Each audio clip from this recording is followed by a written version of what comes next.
The menu activity is the most common component of IVR workflows. The menu activity prompts callers with messages and manages routing based on caller input. You can route calls without options from a menu, such as using DNS or hunt groups. However, the menu activity is the most common activity used in contact center workflows. To add a menu activity, from the toolbox, right-click the menu activity, drag and drop on the workflow designer between the answer and hang-up activities. The menu is populated with 3 default branches: timeout, invalid, and failure. Timeout and invalid have default configuration that can be changed in properties.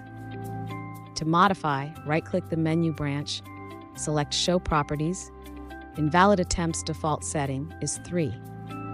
If a digit is entered that is not programmed, the attempt is considered invalid.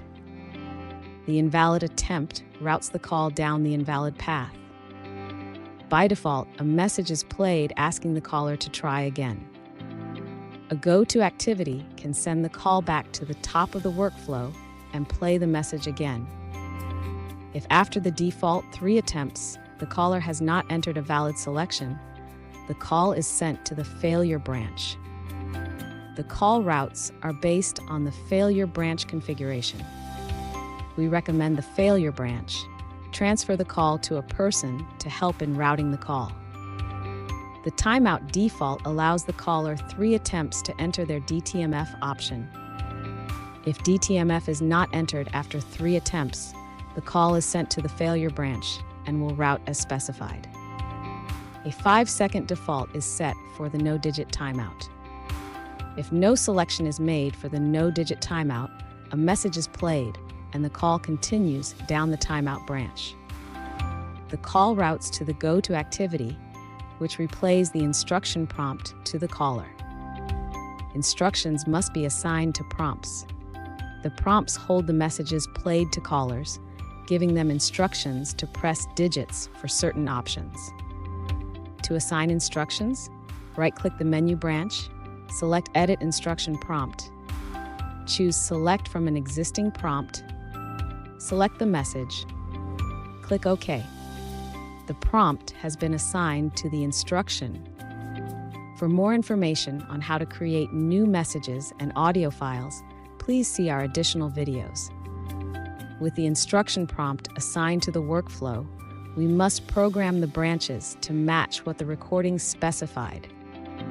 Right-click on Menu, choose Add Branch. Add the options that the prompt recording discussed. We are adding Option 1 and 2. Review the menu entries. Choose Yes to confirm. Click OK. Each branch has its own specified activities. Option 1 might be to listen to hours of operation. From the toolbox, drag the play activity and drop beneath Option 1.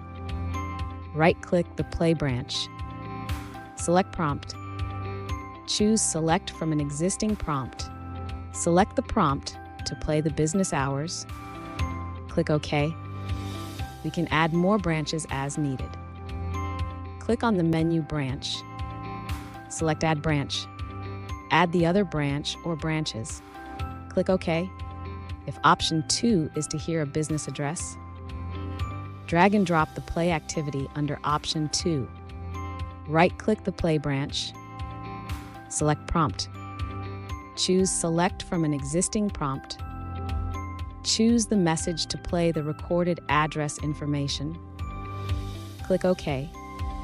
If Option 3 is to transfer to a sales queue, drag and drop the transfer activity under Option 3. Right-click Transfer Branch. Select Destination. Select the Queue tab. Select the queue for the destination. Click OK. The option a caller chooses determines their experience. Identifiable names make it easier to review the programming of the call routing. To change the menu option names, left-click the default name,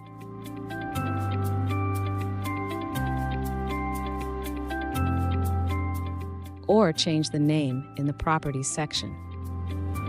Right-click on the menu, Select Properties tab. Barge in stops the message playing and processes the digits the caller selected.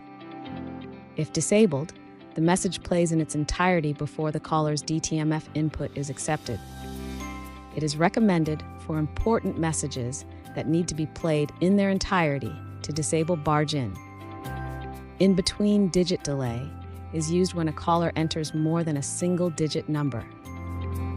The default is 1 second.